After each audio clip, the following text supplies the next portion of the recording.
The Seeking Eye Life Exploration podcast is and will always be free to access. But if you would like to support my work, please consider joining my Patreon or signing up on YouTube as a channel member. By doing so, you will receive exclusive benefits, including early access to future podcast episodes, access to hosted discussion groups, and access to non-podcast supplementary videos. So click the join button underneath this video to join as a YouTube channel member, or find the link to my Patreon page in the description. Thank you.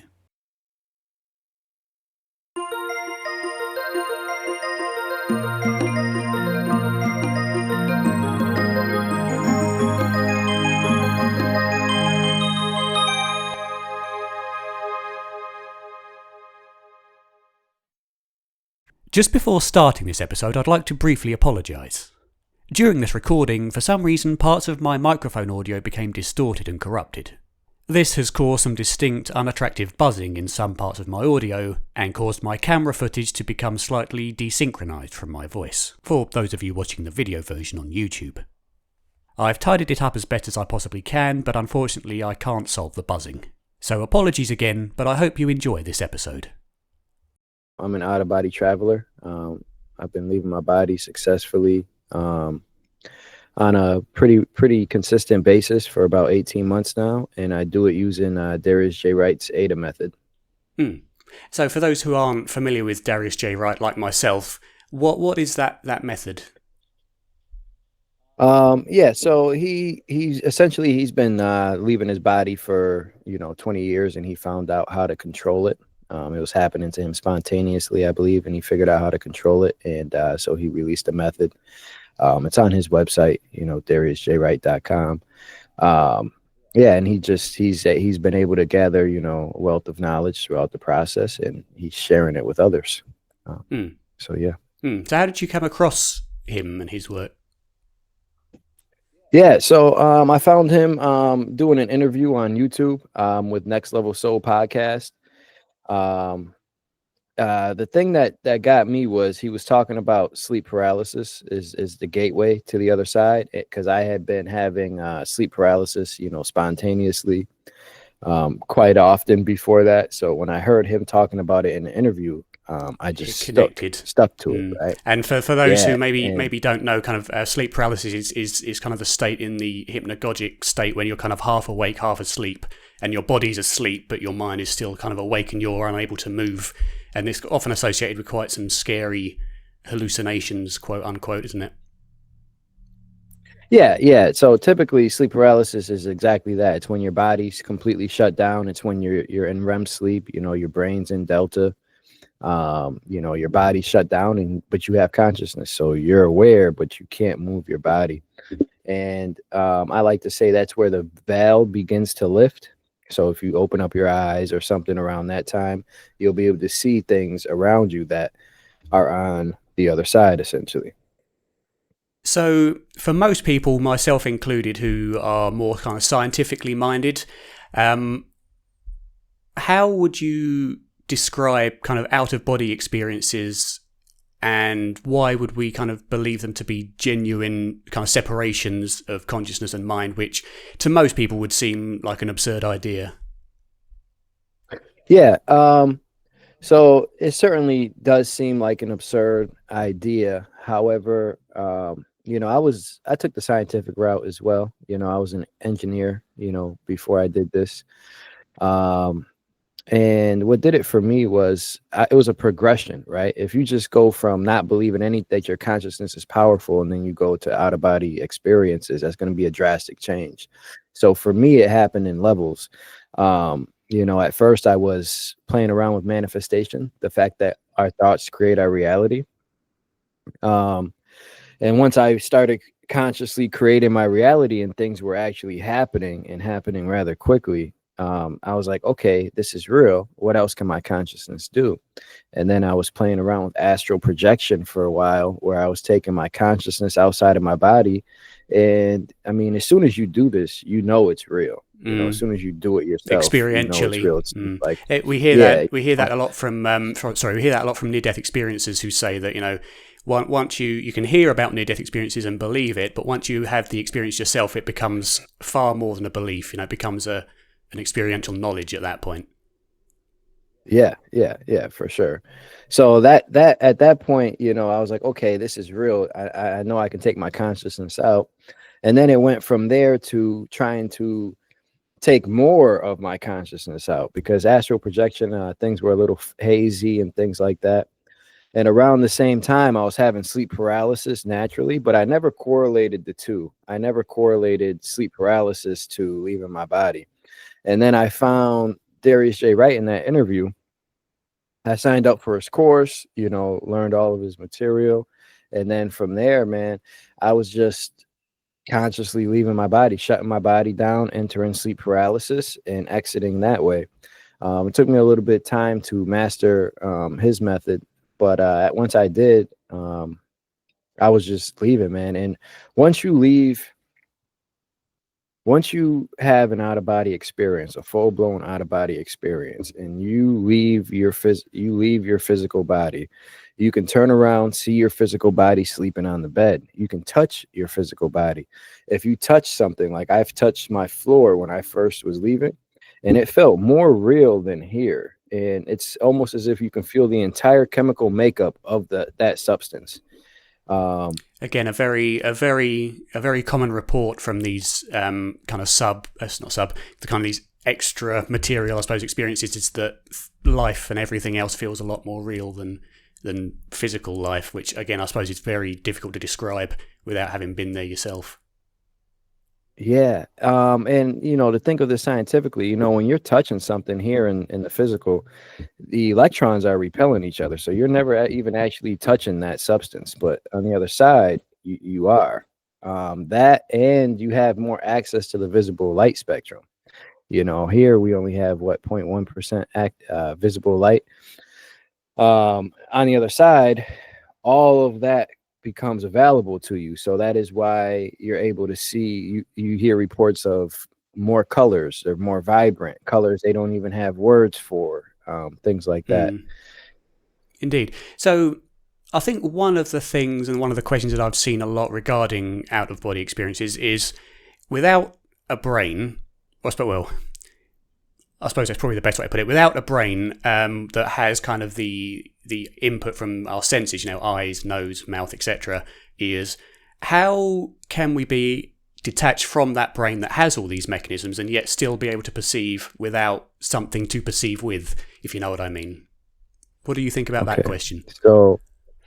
So let me ask you, is it your brain that's observing these things, or is your soul observing these senses? It's not so much your brain observing them, it's your soul, your awareness observing these sensations in the body. Well, I would say to that possibly that our senses are perceiving the information, but it's being experienced by our soul / consciousness. But we still need those organs, I suppose, to receive and experience that information. Yeah, here in the physical, yeah, for sure. You know, the body is intelligently designed. It's modeled after the soul, right? You are the imperfect manifestation of your soul right now, right? The physical embodiment of your soul. So with that said, the body has to undergo certain things so it can mimic that of which the soul naturally does, right? And that's when you get things like the brain. Oh, it can send electrical impulses throughout the body, signals to move, things like that. And same with the senses. But outside of here, the soul just doesn't need any of that, because you are now back to your eternal aspect of yourself, the infinite part of you. So you don't need a brain to compute anything. You are consciousness. You are the computer at that point. You are the one observing. You have ultimate authority. You can manifest pretty much anything at that point. And that's when I said, once I realized that, I took my logical mind out of it, and I just said, okay, this is just more real than here. I'm just gonna accept this. And it gets to a certain point. I'll put it like this, man. Neil deGrasse Tyson and everybody, what are they trying to do? Figure out wormholes, how to bend space and time. Out of my body, I've gone through portals. So like, I've done that. I know that exists 100% to be true. So like, I'm not theorizing about it anymore. Like I know it exists, and I don't even necessarily have the words to explain how. I just know I can command to go here to there. You Interesting, know, yeah, the speed of yeah, thought. Now, that is one thing that I've heard a lot from when I was talking to out-of-body experiences in the past, is that effectively once you're out of that stage, kind of all limits are off. If you want to kind of talk to a pink rabbit called Jeffrey, then you can do that immediately just through the idea of thought. Is that kind of, and yeah, environments can kind of be created from nothing, almost as if you are a god yourself, just through the power of thought. Is that yeah, something that you experience? yeah, for sure. So your manifestations, your thoughts can manifest almost instantly. So there is a base reality on the other side. There are things that don't change. However, there are dimensional spaces that are curated through our thought forms as well. And so, with that, you are able to manifest things pretty much instantly. An example of this, I've manifested when I was leaving my body before. I was like, oh, I wonder if I can manifest an apple, right? Just because that's the first thing that, comes into your mind. Sure enough, I'm in my room, there's an apple in my hand. Um, I manifested a rope to pull me out of my body one time because there is a, electromagnetic field that kind of keeps your soul to your body. It's kind of like what keeps it in. So trying to get your soul out of your body, sometimes it's a little. Sorry, is that similar to the silver cord that we hear of a lot? Yeah, I've never seen a silver cord. I have never seen a silver cord out of my body. Perhaps that's created by people's thoughts. If they believe they'll see a silver cord, then But if you're expecting to see it and your mind is that influential at that point, then that would make sense. that's probably why they're seeing it. But yeah, I have never seen that. But there is for sure a magnetic pull back to the body, for sure. And if you just think about it, it makes sense. If everything's electromagnetism and frequency, I mean, it makes sense. Electromagnetic pull keeping your soul into your body. So I've manifested a rope, pretty much instantly to tie around my door, pull myself out. I've played around with quite a few things, as far as manifesting my thoughts goes, Hmm. for sure. Interesting. So you manifested a rope to attach to your door to pull yourself out. So how does that work with something that's apparently kind of non-material, and being able to tie that around a door, for example? You see what I mean? The interaction between physical and non-physical there. So yeah, your thoughts do manifest physically. They physically manifest. And in fact, I can even take it a step further. I don't know how far you're willing to go, but this whole universe is just manifested thoughts. This whole universe that we're in, we don't call it a universe, we call it a construct. The reason why we call it a construct is because um, you can get out of here and you can see it. It is a creation. It looks like a flat plane of existence. It looks like a snow globe, essentially, once you're outside of here, the place that we're in. And how do we create these? We create these with our thoughts. Souls, just like you and I, outside of creation, outside of the universes that we're in to have experiences in, we can come in and we can create these, and we create these with our thoughts. So the entire universe that you're in right now is just a manifested thought, essentially. It's, again, something that's very difficult to understand from the perspective of someone that hasn't been there. And I've tried, and I would very much love to come out my body just for the experience of it. I think it'd be fascinating and certainly worldview changing. Yeah. That'd be sure for sure. So, from someone like me who's looking at this kind of forcefully through a logical kind of perceptive idea, have you ever been able to? Because one thing that really interested me when I read the Robert Monroe books of the Monroe Institute, famously out of body experiencer, what interested me there was the ability to kind of see things in the physical world and then verify those events after the fact. Have you ever had experience with anything like that? Yeah, I have. Darius has held, many workshops, proving this, and I did it separately on my own as well. My stepdaughter, she's wrote a number on a whiteboard. I've came out of my body and I've seen that number. And then I woke up the next day and I'm like, hey, the number was 7. She was like, oh my God, how did you know? Was this in I'm like, I told was this in a completely different place to where you were at the time, or was it still within your home, for instance? Yeah, this was in my home. This was in my home. Yeah. I just did it with her. But I've been in work groups where people have gone across the world and have seen numbers that that other people have written. I don't want to say names just for privacy, but yeah, for sure. We have been in work groups where we leave and we go wherever that person is in the world, never having been to that house, never having been to anything, and seeing the number on the board and reporting back to it. There's been times when we have never been connected, as we're all over the world, right? And there's times when we've left our body and I've seen people draw photos of other people's houses and say, is this your house? I was there last night. And then they're like, oh my God. And then they take a picture of their house and it's exactly what it is. So yeah, there's tons of ways to verify it, for sure. And I think to people like me who are of a scientific as a an engineer, you'd know, but kind of that evidential value adds a lot for someone who hasn't had that experience themselves, because that's all we can really draw on to differentiate reality from hallucination, imagination, etc. Yeah, so I guess, yeah. Is this? It sounds very similar to the idea of kind of remote viewing. What would you think is the similarities or differences between the two phenomena? Yeah, so remote viewing, you don't even necessarily have to leave your body. You're just taking your consciousness and surfing. And I mean, you can get pretty precise data that way too, but it's a little bit harder. It's a little bit difficult. It takes a little bit more training, where you can just actually shut your body down, leave it, and go there, like, physically. It's just a consciousness level. So, like, when I say consciousness level, I say when you typically dream and you remember your dream, you're typically about 35% conscious. When you're in a lucid dream, when you're aware that you're dreaming, you're typically about 50% conscious. And then there's a step further with, like, astral projection or remote viewing, where you're just taking your consciousness outside of your body, typically about 75% conscious. But when you're shutting your body down and you're actually taking your soul out, the thing that gives this body life, the thing that fuels this body, you're 100% there, 100% out, fully conscious and aware.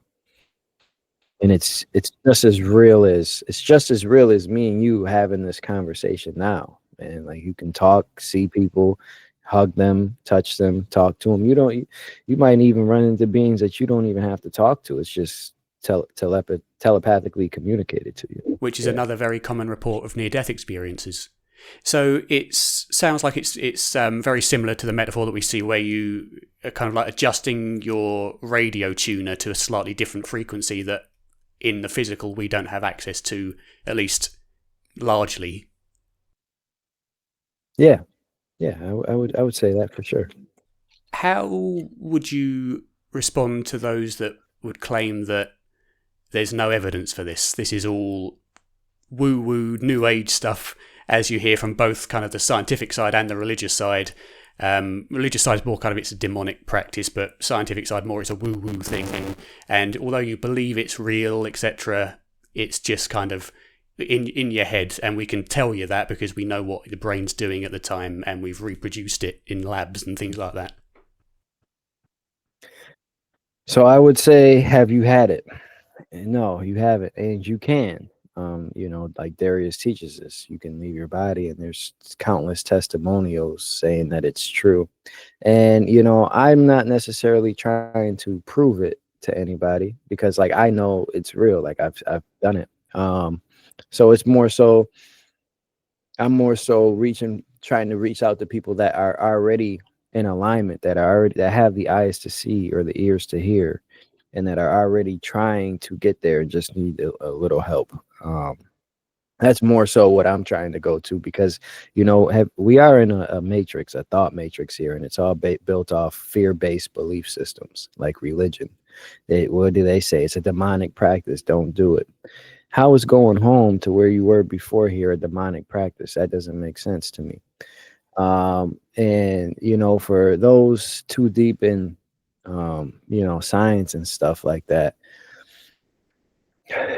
it's hard for me. I thought it'd be easier to convert somebody like that, because, like, I was a smart person, right? And when I heard this, I'm like, oh wow, everything just makes sense. There's no holes in this story. I've been trying to figure out the beginning of creation forever. I've watched 12-hour YouTube videos trying to explain it, and there was always gaps or holes and things that can't really be proven, things that you can never see. But here, you can actually leave your body and go see. You can see the beginning for yourself. You can see how creation happened. You can see all of these things for yourself. And when you see them for yourself, I mean, that's all the verification that you will ever need, you know? And that's kind of why a lot of these things, like near-death experiences, are a big one, right? Because people are like, oh, wow, well, they were really clinically dead. So they had this, and then they come back and they say all these experiences happen. So I feel like that may be why people tend to listen to near-death experiences a little bit more. But an OBE is literally, an out-of-body experience is literally the same thing as a near-death experience. It's just you're doing it on purpose, almost like you're shutting your body down, you're taking your soul out.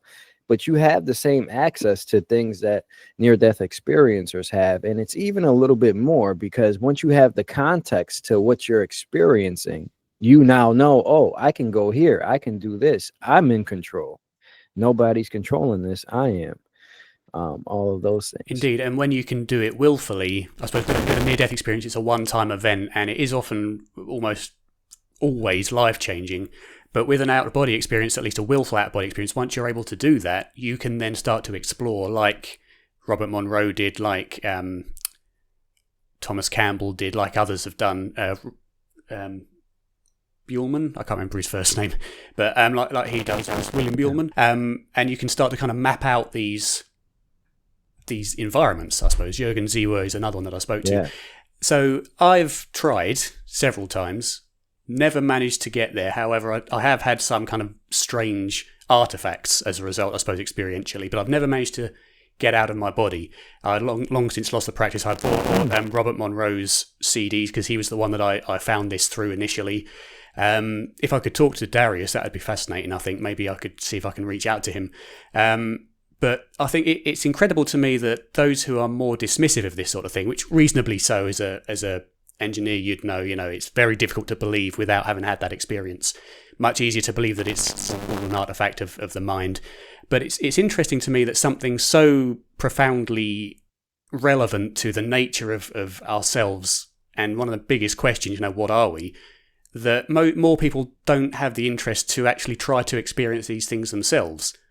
Just as a scientist, I would want to find these out. I would want to have a go and try and do it myself. Yeah. But most people don't, and I've tried and I've never managed to do so. The CIA pumps millions of dollars into this every year, so like they know. Still, they know. They just don't want the average person to know. Because I do know of Project Stargate, but from what I read, the general perception is that closes down due to lack of evidence for it being a real phenomena. That was more remote viewing than out of body, but the principle stands. Yeah. But they know, and I mean, I'm sure you've read the CIA breakdown of the gateway tapes, how it can be scientifically proven. 436 in the right, 432 hertz in the left. It puts your brain in a certain state, and then you're able to slip out consciously through it. I'm sure you've read that document. Hemispheric synchronization, hemisync. Yep. Yeah. So like they know for sure. They just don't want the general public to know, because once you realize that, it's everything. So let me tell you why I am no longer trying to prove to people, because, all right, we are literally in the smallest part of all of creation. What does William Buellman call it? The like periphery layer of the skin of the apple or something. Can't remember what he calls it, but yeah. Yeah. It's like just a small little bubble, and that's where we are. And like we're in complete forgetfulness. We don't remember who we are. We don't know where we're going. So and then you get people that are like, and honestly, so I left my engineering job because to think like that, I had to shut my brain off. I had to or turn my brain on. So you had to isolate it to the be logic. An engineer. Yeah, and I had to think differently. I had to think logically, chronologically, order. I had to think in steps and bits and pieces. You have to do this to do that to do that. Outside of here, you don't have to do any of that. That's only the way humans think. And it's because of those limitations. It's because of the brain. It's because there's basically like a speed limit on this body that you can only take in so much information at once. Well, outside of your body, there's no speed limit. You're downloading hundreds of years of information in seconds and minutes, and then you're taking it back to your body.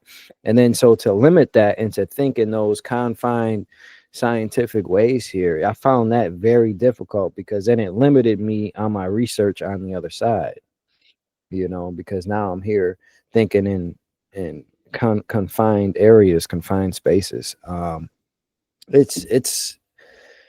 It's different, man. Once you get out, you'll see it. And there's even, so once you leave your body, there's levels to leaving your body too.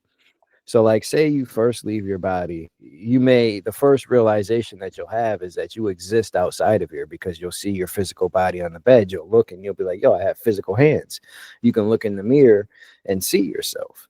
So you're like, that's a wow moment in itself. When that first happens, you're like, wow, I really do exist outside of here. And then, you may explore your house. You may explore your neighborhood a little bit.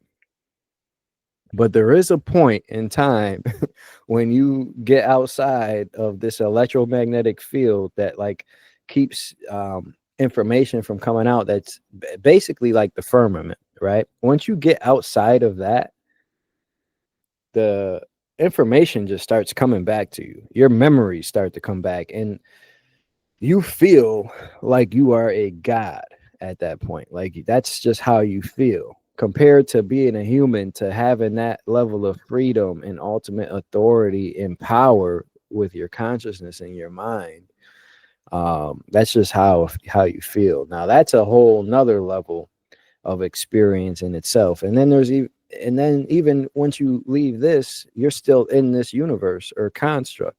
Then there's another level.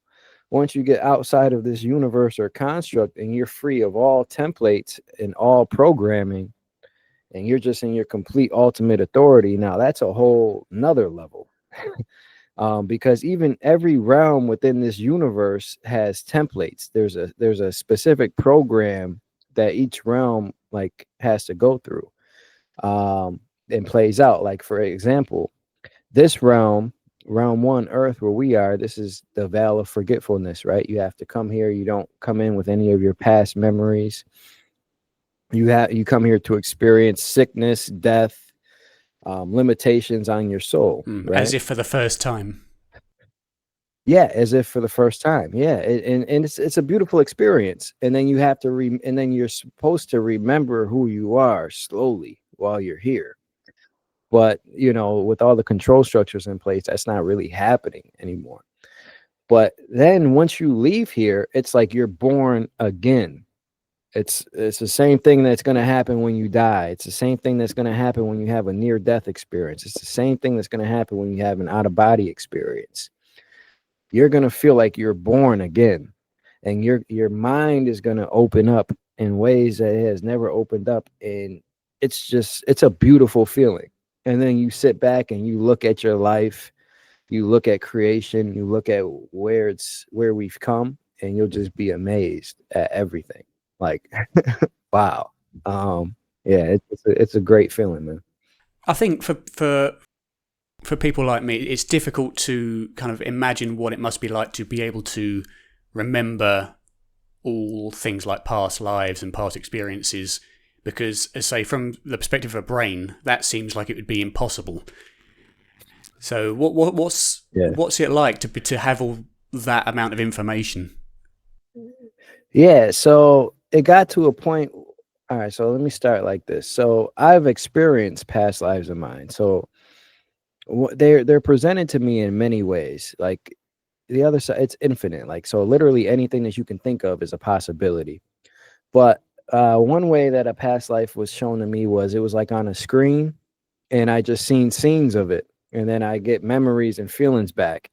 So I remember that specific life. But one that I've actually been to, and it was as if, so I went to this place called Neo Soul outside of my body.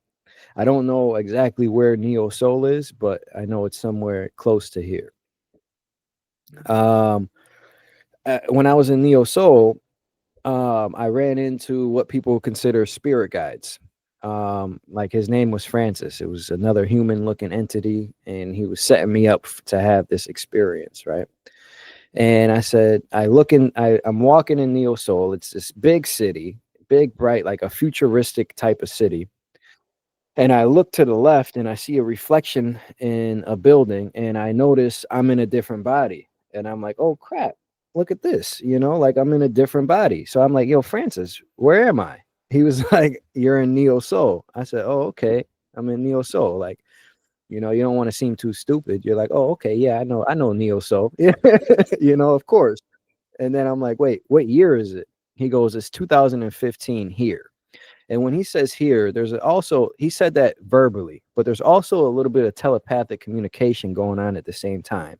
So when he said here, like I instantly knew, okay, so I'm in a different uh, measurement time than we have on Earth, right? I'm in a different frame of time than what we have on Earth. So he said 2015 here.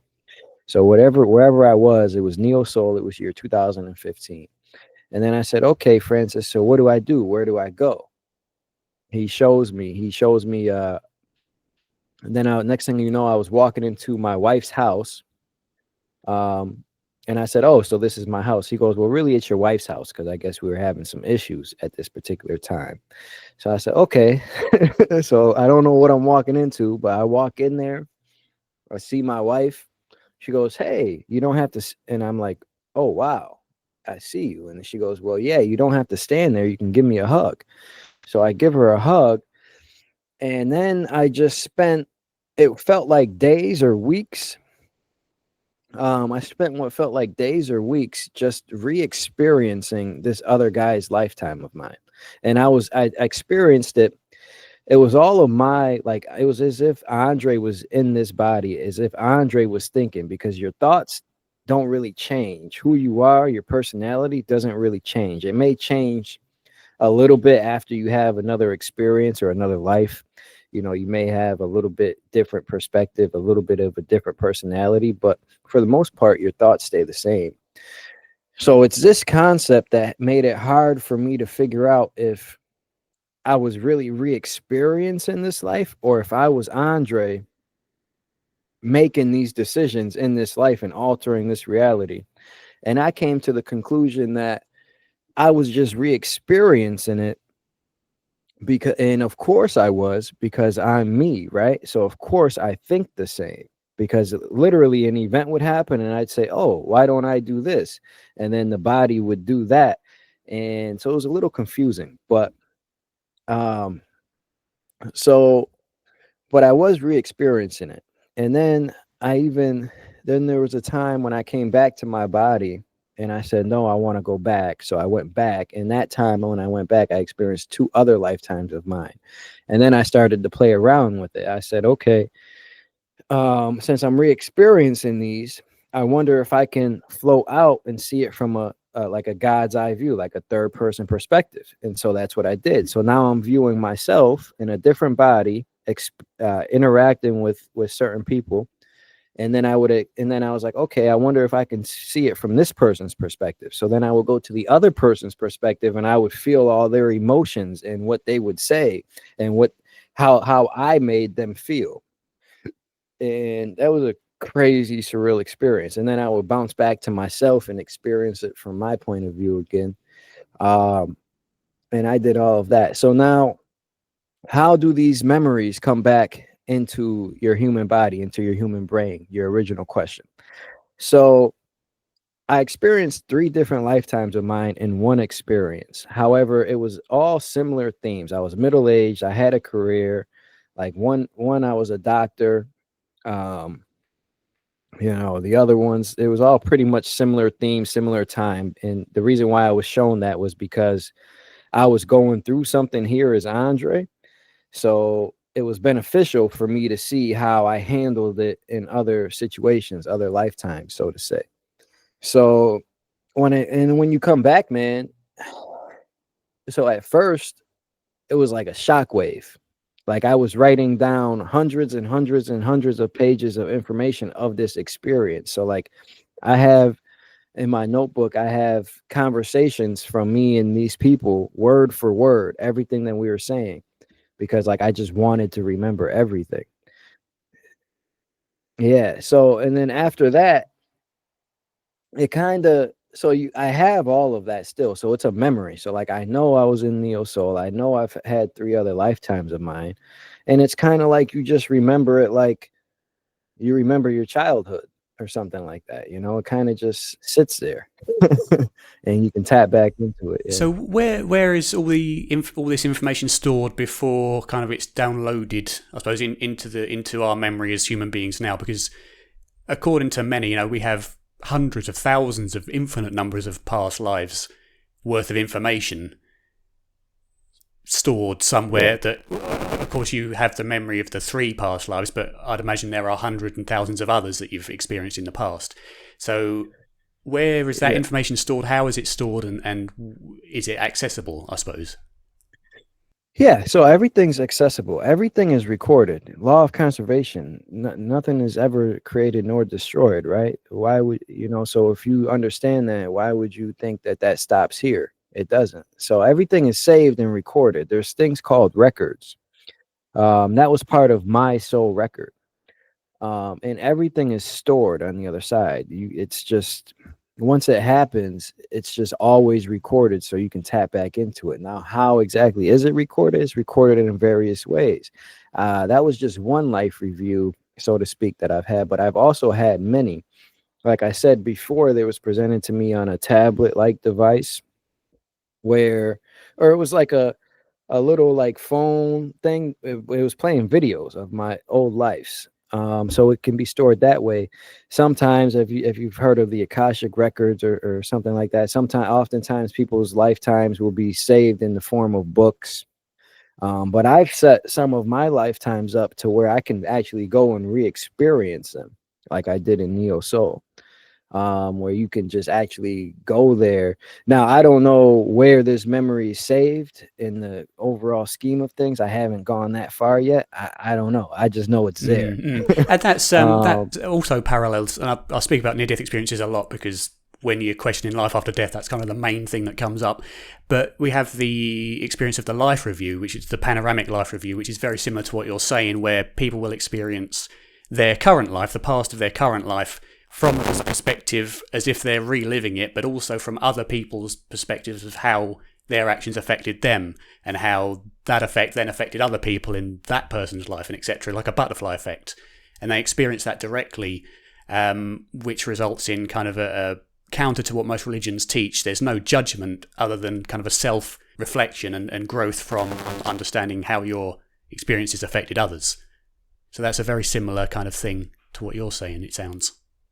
Yeah, that's very true. That definitely happens. I'm not the only out of body experiencer that experienced that now.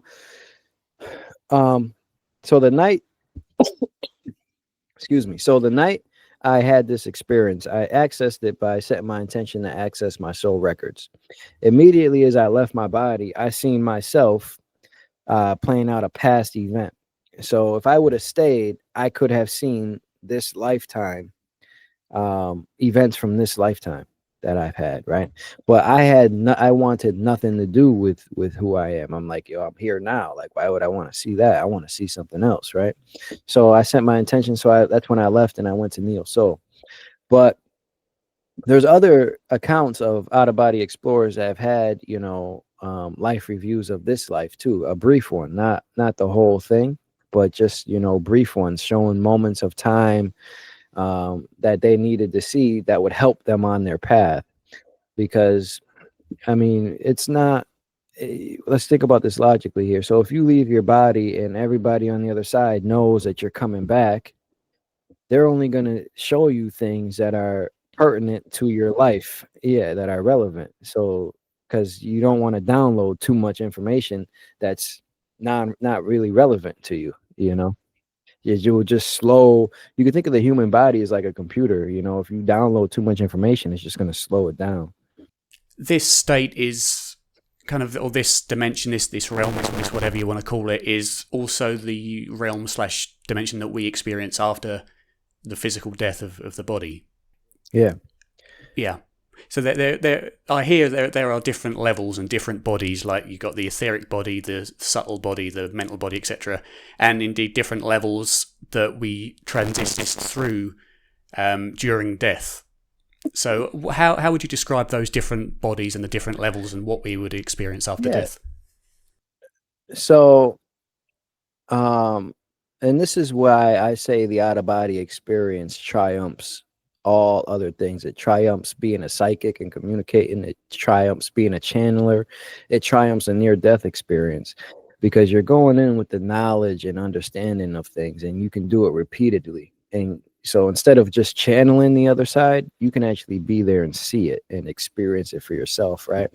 So when people talk about the different bodies and stuff, you're only seeing those because you're out of frequency. You're out of that. You can't see that portion of the light spectrum yet. So sometimes when I'm leaving my body, how do I know this? Because sometimes when I'm leaving my body, when I'm still in my body in sleep paralysis, halfway out, halfway in, and I'm moving my hand will appear to be like visible. It will look like if you were seeing a ghost or something. That's what it would look like. So after countless times of doing that, I realized, oh, it's because my frequency is still low and I'm tied to my body. So I can only see a portion of the light spectrum, just enough to see a faint outline. And then as if I would relax my body more and fully leave, and as my soul's frequency begins to rise even a little more, it will turn physical. So there is really only a physical, your soul is physical. It's not when you die and you fully cross over, your body's gonna be, you're gonna have a physical soul. Your soul is physical. The only time my soul is not physical is when I'm back in the void, outside of all things. It's like this black space. That's the only time my soul's not really physical. But anytime you're venturing out, looking at things, you're gonna have a physical soul. Now, if you're ever out and you don't see things physical, it's because you're probably in a state of astral projection or remote viewing, where, like I said, your consciousness isn't fully there. So your frequency isn't fully risen. So you don't even have access to the whole light spectrum yet. But if you're fully out of your body in a full-blown out-of-body experience, or you die, you're going to be physical. Like I've seen my mom, who passed away a couple years ago, completely physical. She's completely physical. I have seen every being that I have seen on the other side has been physical. I've seen seraphims, I've seen ETs, I've seen various beings, and they're all physical. I've never seen a light being like what people talk about. I've never seen anything like that. So I think those are just misconceptions of people getting glimpses of it and then coming back and saying, oh yeah, it's a light being or something like that. But it's not really that. Interesting. So if we still remain physical after death, that would seem counterintuitive as to how our minds can then be directly influential over environments, over encounters, etc., because that would require still physical laws to take place in a physical world, which we understand quite well, the physical laws, at least here. So how, I suppose, is it a different type of physical, a much more subtle type of physical? How can we be that directly influential just through thoughts? Which one we would argue are not physical. This goes back to understanding creation in a sense, right? So I have to give some context to this. I think this would be the best way to understand it. So, like I said, this human body is the perfect physical manifestation of the soul. It's made in the likeness and image of your soul. You heard it, made in the likeness and image of God. It's not really that, likeness and image of your soul, right? But the human body is made to have limitations. So we're a soul. We're an infinite being. Okay, we have infinite power, infinite authority, infinite power to create and to experience things. All right. So but when you're all right, so in order to understand to appreciate a real sunny day, you have to experience the opposite, a rainy day. Now, when you've experienced a rainy day, you appreciate the sun so much more. Same concept as when you're a god and you have all these abilities. To really appreciate that, you have to experience what it's like to not be a god, to not have these abilities. So when you're an eternal being, how do you experience not being eternal? The illusion of death. If you have all these ultimate powers, how do you experience not having ultimate powers? Being a physical body where there's physical laws and things that you have to abide by, right? We experience the feeling of sickness, the feeling of all of these things. And so I guess you can say this is just one reality, right? And in this reality, you do have you're bound to physical laws and things of that nature. You can say that. That's the state that this has gotten to.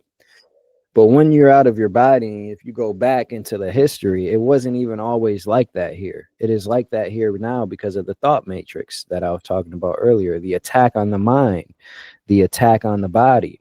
How do they attack our mind? By making us believe stuff. The number one way to control a soul is to make it believe something.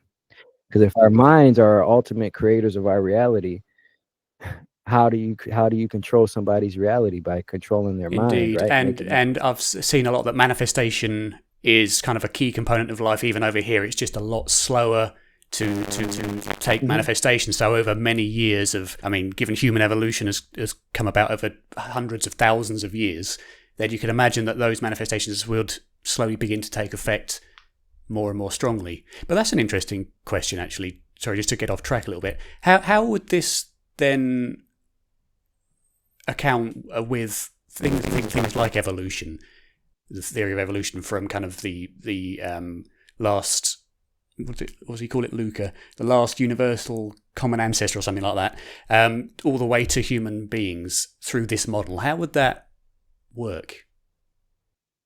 All right. So I don't want to stretch your mind too much on this, but it's not what we've been told. Okay. It's not. I just know this to be 100% true because I've seen bits and pieces of it, and somebody that I highly trust and hold in a high regard, Darius, he's seen even more of it. And what I have confirmed, what he's talked about, I've confirmed, a lot of it out of my body myself. And then it got to a point where, okay, I've confirmed enough. I just need to take everything that you say at face value now because I believe you.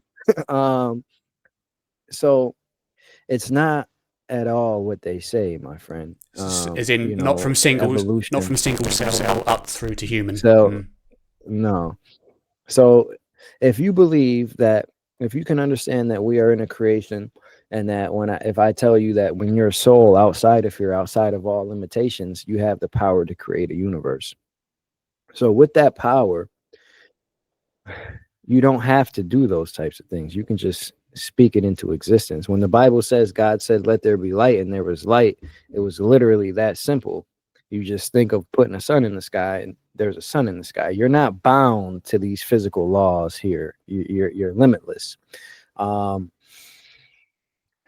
And there's realms and templates. My current understanding is each realm played out in a chronological time here on Earth in the same physical space. It's just from a human perspective, it's perceived as time, although on the other side, there is no time. It's like everything's happening at once. But from a chronological order here on Earth, realm 1 is where we are. Realm 2 would have taken place a little bit before us. Realm 3 would have taken place a little bit before us. But we know they're all still here, right? Still happening. So when I say that, like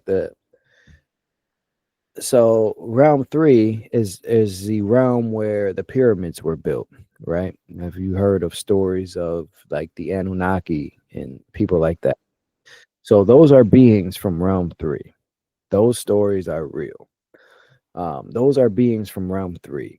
That time period didn't even happen all that long ago. Okay. They rewrote history. They literally rewrote history, because then, and you can think, why would they do that? Because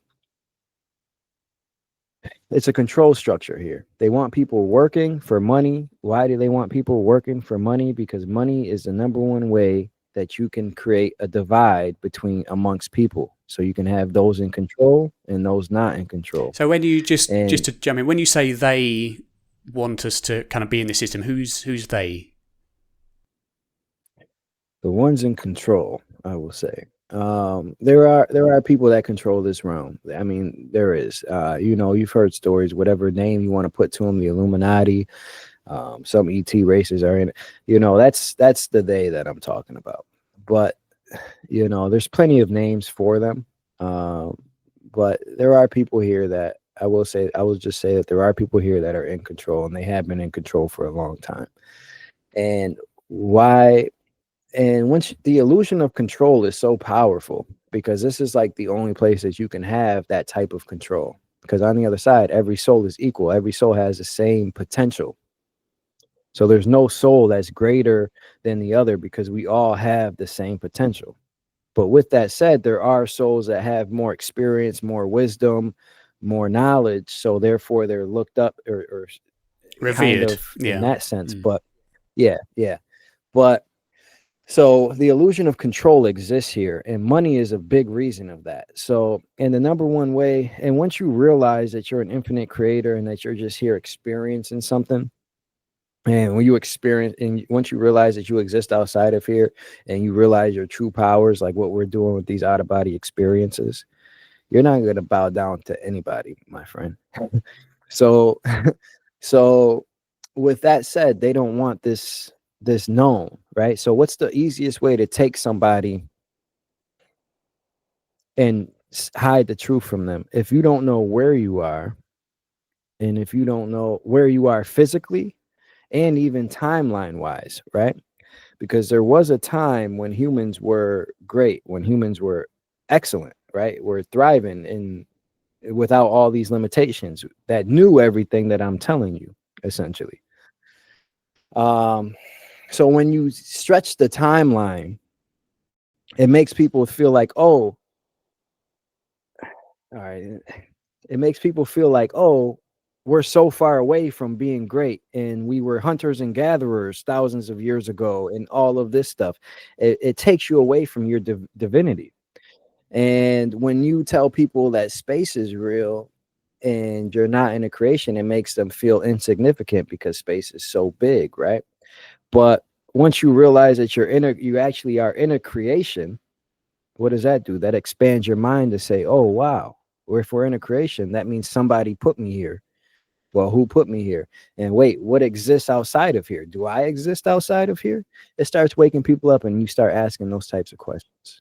I suppose for me, as it would be, difficult to believe, but I haven't had that experience. And I think because I've been brought up in a society where, you're taught the evidence for things like evolution, you're taught how we measure the size of space, we're taught how we fully understand kind of how planets and suns and things come into existence. It seems difficult to believe, I suppose, just from my perspective. Yeah, I was an aerospace engineer, by the way. Wow, you were quite I'm up there. still in school for aerospace I'm still in school for aerospace engineering, by the way. So this was a tough one for me to believe as well. But all right, and it's as simple as this: they're telling you things that you can't prove. You can't prove for yourself. So when you look at the photos of space, you'll start to see that they're all fake. You will start to see that they are all fake. They are all genetically modified and enhanced to look a certain way. And then you start asking, okay, well, what if an astronomer takes a photo? Is everybody in on it? No. But if you take a photo, what do you want to do? You want to compete with people like NASA and things like that. So what are you going to do to your photo? You are then going to enhance it in that same type of way, right? And you're told, oh, it's because they're so far away. That's why we have to enhance it, or whatever bullcrap they want to tell you, right? But there's tons of proof out there. I won't get into this because this is like the biggest belief system for people is space a lot of times. But if you ever happen to go down that rabbit hole, once you really give flat Earth a chance, you will never believe the heliocentric model again. I have never heard anybody that really looked into it and believed it and gave it a chance even that didn't go that way. Like, so if I ask you where we got our Wi-Fi from right now, what would your response be? A satellite? Or Would you satellite, yeah. think? Okay. What if I told you they're all from fiber optic cables in the ocean that connect all the continents? You can Google this. I don't know enough to be able to say one way or the other, unfortunately. Yeah, you can Google that. So I mean that's a whole another type of rabbit hole. But and that's the biggest one. But I can tell you for 100% fact, because I've seen it, it's a lie. That's like I'm still in school for aerospace engineering. I was working as one, and it just got to a point, man, where I'm like, I just realized that this is really a game, and I could no longer exhort my energy into something that I know is a lie. So I just quit. I just quit like literally 3 months ago. So, for instance, if we were to say, right, flat Earth is one that I've always really struggled with. I can't believe it, just because. Me too. Yeah, but I mean, just to carry on, the reason is, look up at the moon; it's round. I can look through. I've got a telescope. I can look through my telescope. I can see Saturn. I can see Jupiter. I can see the moon's orbiting Jupiter. And it's very, and as well, you can look through the telescope and you have to keep adjusting micro or millimeters at a time, because as the Earth spins, the Jupiter or Saturn kind of gets out of frame. And I don't know, I think just everything that we know about the Earth on a globe model works perfectly well. Yeah, the math checks out, right? But Einstein's all right, so why does the math check out, right? This goes back to Einstein's theory of the sun bending space time, right? Bending space, essentially. And to duplicate this, everything needs to be able to be duplicated and proven to be a scientific fact, right? You need to be able to duplicate it, replicate it. Yeah, you can't do that. There's the three-body problem that nobody can solve. So Einstein's theory of the sun bending space, say you have a large mass in the center of a blanket, right? That represents the sun bending space. If you have a smaller mass up here representing Earth, what's going to happen? It's going to roll down. Now, his theory is if it's moving at a certain speed, theoretically, it could maintain orbit. That's even hard to duplicate in a controlled environment. I haven't even heard of an experiment where that was even ever successful. It's just a theoretical thing. Yeah, a model. And that's what everything is based off of, is this theoretical model. Everything on space is based off of that. So if you can't even prove the thing that sets the basis to it, all right. And so the stars and suns and planets, they do move in the sky. So that explains why you have to adjust your telescope. They do move in orbit. They do have those things, but it's not based on the sun's rotate or the Earth's rotation.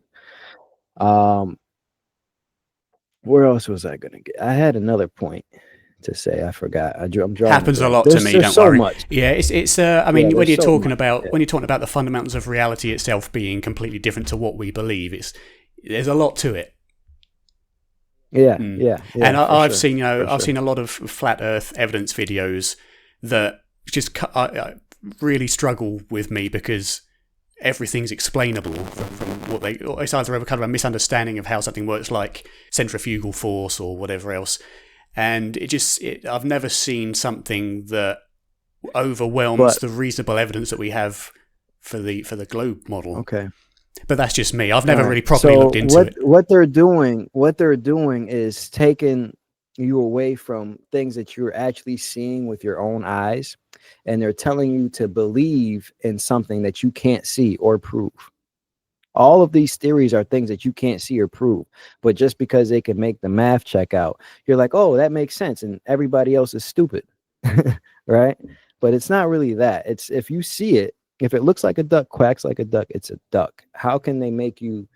And they've done a really good job at making people believe and something other than what they're physically seeing with their eyes, right? They do a really great job at that. And it's not that. So if you have a ball spinning, water always finds its level, my friend.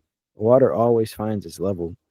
If you have a ball, if you take a ball and you dump water on it, the water is never gonna stick. And if you spin that ball, the water is not gonna stick either. And you're told because the earth is so big, gravity holds it.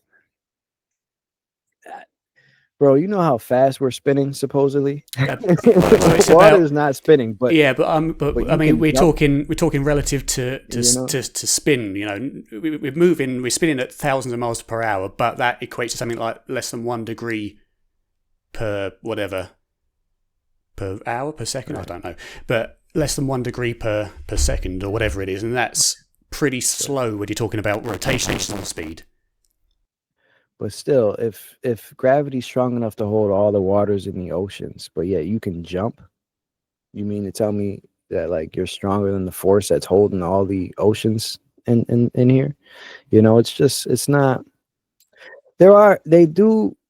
All right, so they have the best engineers proving this, right? All day, every day. They have some of the best engineers working towards this all day, every day to come up with explanations for things. Oh, they found out that the North Star is always in the center. Well, what can we say? Oh, now we can say that Earth tilts on its axis. That's why you always see Polaris there, right?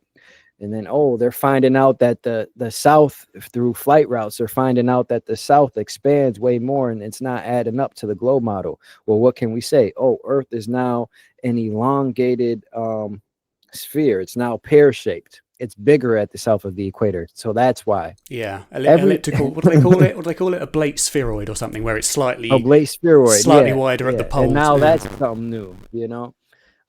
If you all you got to do, man, is take a flight south of the equator, and you'll know.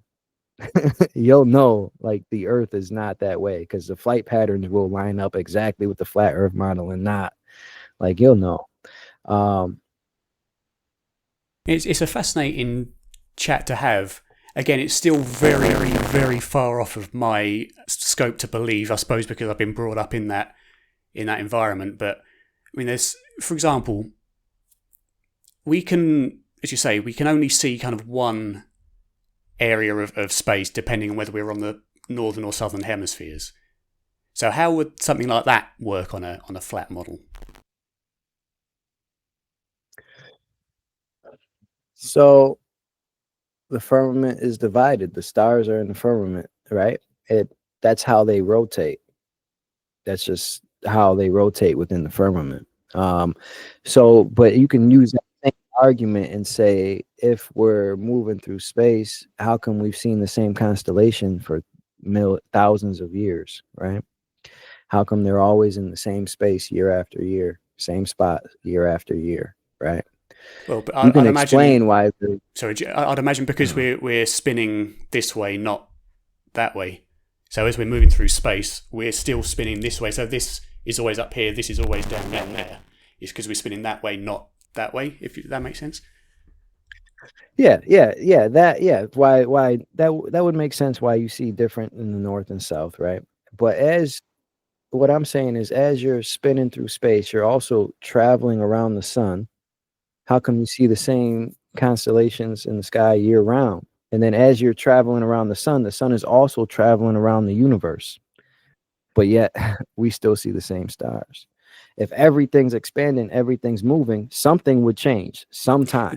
Well, it depends at the rate of how it's how it is changing. Because if we're only here for like 80 years at a go, and even if we take for granted that human beings have been here for thousands, hundreds of thousands of years, whether that's true or not, let's just say it is, that would, the universe would be so big that is just kind of a blip on the timescale that nothing would change through observationally, because we're talking light years. You can say that, yeah. But if thousands of years they have had these same constellations in the sky since the beginning of recorded history, my friend. This is probably the biggest rabbit hole that there is space. But you know, you'll see it. You'll see it Well, someday. If that's you that's ever why. looked into I it. mean, this is why I'd like to kind of come out of my body to get these first-hand experiences to see, because I mean that would be completely reality shifting if I was to come out and see the Earth was flat. Because to me, logically, it doesn't work in the way that I think. So to see that would be, worldview shattering. But then would I believe it? That's the difficult thing, because would I then believe that as a result of seeing that what I'm seeing must have been illusionary? Is that the way my mind would go? That's what I thought at first too. Now, when I was leaving my body, so I started, um, something just told me, all right, let me look into this flat Earth stuff, a little bit. Let me give it a chance, right? And I honestly looked at first for a long time, and I was like, these guys are stupid. They're retarded. Like, you guys don't understand science, right? And then eventually I started looking into it, and I started getting curious, but then I'm like, no, like I work every day. Like we're going to space, right? Like that's what we're doing, right? I'm like, no, this can't be true. And then I seen it out of my body one time. At first I heard Darius talk about it all the time, right? So I'm like, I got to see this for myself, right? Because I work for space. Like, let me find out my whole life is a lie. So I go out, I see it, but it was so much information at first and such a big experience that like I didn't even really believe like what I seen, or like if I could trust it. And then I left again and I seen it, and I came outside of it completely. And I'm like, no, this is for sure what I'm looking at. Like this is for sure. Um yeah, man. And then after that, you come back and then everything just makes sense, and you're like, wow, I get it. I get it. You're like, this is a good show, guys. You're just like, you guys had me fooled my whole life. It shatters you. And It I shatters you. suppose with the added evidence that you have of seeing, as you say, seeing your friend write the numbers out and get that correct, that kind of adds a level of, well, I can believe this a lot more now because that's happened and that was real. So I can then Yeah. infer that everything else I'm seeing is. Yeah, and it's that, and coming out of my body and seeing things that other people have seen too. Like, when you talk about the ice wall and there's land beyond it, I've been there. I've seen it. When you talk about things under the Vatican, I've been there. I've seen it. There is an archive, crazy archive full of information under there. Like you just see these things and you're like, wow, these things are real. And I've seen my mom who passed away, and these this is them, right? Like, this is them. And and she was so happy that I was leaving my body, and understanding the truth and everything. And it's just undeniable at that point. After a couple of times, it's undeniable, man. It's more real than here, for sure. And that's beyond a shadow of a doubt, man. And if you can have them, you'll I think know. that's the You'll key know, difference, man. isn't it? Is trying to logically rationalize something versus having an experience and knowing it. So Yeah, I'll keep yeah, striving for it and see if I can get there. As of yet, unsuccessful, but yeah. keep trying. So to go back to the out of body experience, could you talk us through kind of a process from lying down to getting out of the body? Yeah, I won't necessarily do that, as like that's like, Darius's thing. Like, I follow his method, and he keeps that private. So, I won't necessarily share that. But I will share, the exiting process, like what that feels like. So, as you're in, it feels like death, man. Feels like you're dying. Um, the exiting process is tough. When you're in sleep paralysis, right? When they say sleep paralysis is the gateway, it is. So once you achieve sleep paralysis and you're conscious, now you can wake up in sleep paralysis or you can consciously get there. And that's what Darius teaches, right? But once you're in sleep paralysis, you have to relax more, because typically when you're in sleep paralysis, man, it hits you like a ton of bricks. You If you start to get there panic. consciously and you're aware of it, you'll just be laying down, you know, half in sleep, half out of sleep, and then all of a sudden it hits you like a ton of bricks. For me, it always starts at like my head down to my toes, and it's just boom, really fast, and now I'm stuck like a monument, and you feel like you're dying, right? And then, or if you wake up in it, it's just very scary, because you wake up and you can't move and you're hearing stuff, because the veil is pretty much gone at that point, right? That's when I say the veil is pretty much gone. So you may hear things that are not, that you know you shouldn't be hearing. You know what I mean? Like, you just know you shouldn't be hearing it. You can even open up your eyes and see things at that point. Like if there's a being in your room or something, you can open up your eyes and see that. And that's where a lot of times people get scared. And that's where the demonic stories come in, because you see beings and they look scary. Like the shadow people, you or can see an, yeah, you can see an ET scare the hell out of you. yeah, for sure. You can see all these beings really look, they do look scary. So that's why I'm so happy that I found Darius, because he was able to tell me like, yo, there's nothing to be afraid of. So I was like, okay. But so all of that is happening, right? So you're in sleep paralysis and it hits you like a ton of bricks. Like, that's the best terminology I have for it. And the veil is starting to thin. So you're starting to come in between worlds at that point. But if you can relax, I always tell people to stay neutral at that point. You don't want to get too excited, because a lot of times you're excited because you're like, yes, I'm about to leave my body. But also you don't want to be afraid, because what do those two emotions have to do? They both raise your heart rate. There's an electromagnetic field that keeps the body in, right? What generates that? The heart. The heart is a pump. The heart pumps your electromagnetic field. It has a field around it. This has now been scientifically proven too, that your heart has a field around it, you know. So what do you want to do? The key is to lower that. So how do you do that? You stay neutral, not too excited, don't have too much fear. And then at that point, you will literally feel you will feel the shift or the separation, but it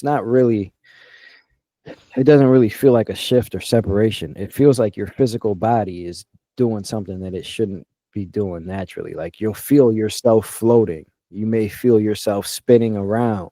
You may feel yourself rocking. And you're like, how the hell am I rocking? I'm just laying still. That's one of the experiences right? that I did have. I must say, I have that quite a lot actually. When I'm on the cusp of sleeping, and it feels like you're kind of, yeah, it's difficult to describe, but yeah, rocking works, and that is always quite disconcerting. Or like you're shivering back and forth very fast. I get that. Mm-hmm. Yeah, or there's a strong vibrational phase too, where you're vibrating like uncontrollably, and that's not your physical body vibrating either. That's just your soul vibrating. So like, your physical body is not doing any of this. Your physical body is just sleeping on the bed. How do I know this? Because I used to sleep next to my wife every night, and I'd wake up and I'd be vibrating, or I'd be floating, and I'm like, did I move? She'd say, no, you were laying still. I'm like, okay. So these are all sensations that you'll feel after sleep paralysis. After you relax a little bit, you'll feel yourself separating. And then at that point, you know, you just relax, man. Relaxation is the key. You relax, you'll feel yourself separating, and then you physically will stand up. You will physically move. This isn't something that you're going to do with your mind, like astral projection or remote viewing.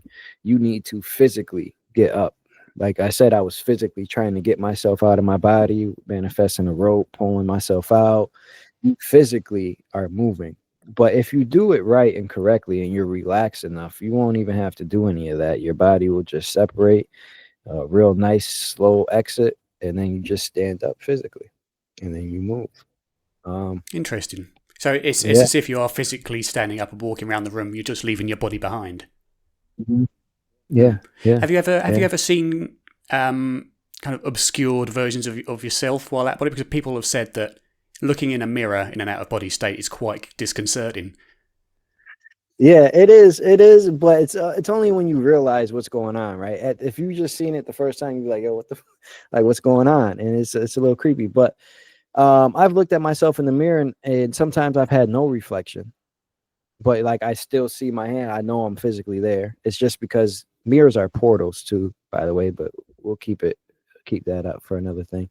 Um, but sometimes if you're not fully there, you'll be half in your body and half in your soul. So, like an example of this is one time I was walking, I got out, I'm walking. It's very heavy for me to walk because I'm trying to get out of that magnetic pole. I'm trying to separate. I can still hear myself snoring, still hear myself breathing as I'm walking. And I look in the mirror and like you see yourself as if you're sleeping. So like if you look messed up or something, it's because you're seeing your physical body sleeping on the bed. Like that's why, because you're seeing your physical self, but your physical self is sleeping on the bed, and like that's kind of like what you see. It's weird. I don't know how it works, but Yeah. that's what you're Again, I seeing. suppose difficult to imagine Uh, unless you've seen it. yeah. So like you may look like you have a droopy face or something, but it's because you're sleeping. And then and oftentimes when you look in the mirror, you'll have different clothes on. Like sometimes I'll have robes on, sometimes I'll have an outfit that I commonly wear. Um, and you'll be fully clothed and dressed. And then how do I know that I was still tied to my body? Because when that time when I said when I was walking to the mirror and then I look and I see myself and I look funny, I heard myself breathing and stuff. I know I was still tied to my body because typically how I like to get out is go through my mirror, and then that combined with setting my intention, it will take me somewhere. So when I went through my mirror this time, I just ended up right back in my body, and I was like, "Fuck."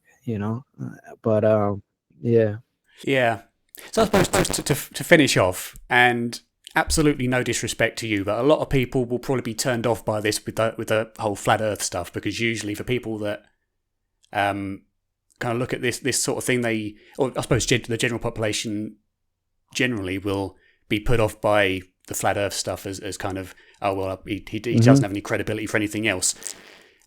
Which again, no disrespect to you whatsoever, but what would you say to those who maybe have been turned off by that discussion to convince them that out of body experiences at least are something that is seriously worth looking at?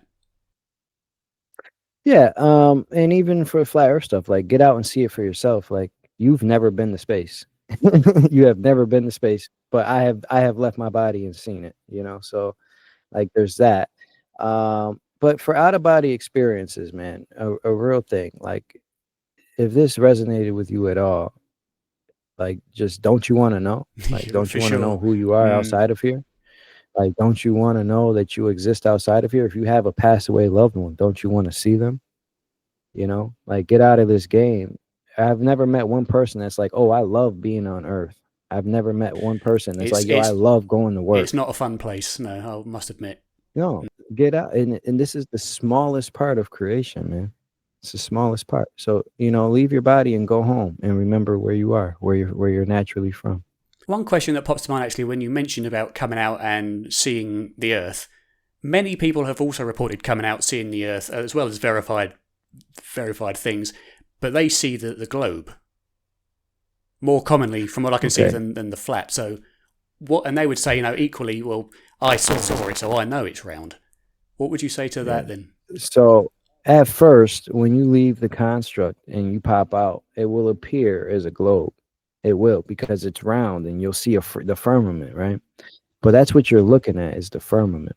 If you do this repeatedly with control and you look at it really unbiased and just really try to look and see what you're seeing, you will realize that there is a firmament, and inside of it there's a flat plane of existence. You will see that. Or if you leave your body and somebody takes you to it, like a being takes you there and tells you like this is what you're seeing, it's undeniable at that point. But yeah, there are a lot of people that still come out and see that, but it's just another misconception. As you see it more and more, if you see it like more than once, you'll realize no, like that's what I'm Be seeing. fascinating to be able to see it myself, I must say. But I'd be too terrified Yeah. to, if they offered me a rocket ship trip to space, I'd be too terrified to do it. So I suppose out of body is the only way I'll be able to do it. And I suppose finally, how does this all tie in with, how does this all work for animals? Are animals also the same as us in terms of consciousness, souls, etc.? Because many people see their deceased pets and etc. afterwards, after their deaths and etc. So in my personal experience, like I've seen my dogs out of my body and stuff. I know dogs for sure leave their body too, because I've seen my dog's soul and I've seen his physical dog body. They are souls just like you and I. They are they made the conscious decision to come here to be an animal, just like you made the conscious decision to come here to be a human. I do know that to be 100% true.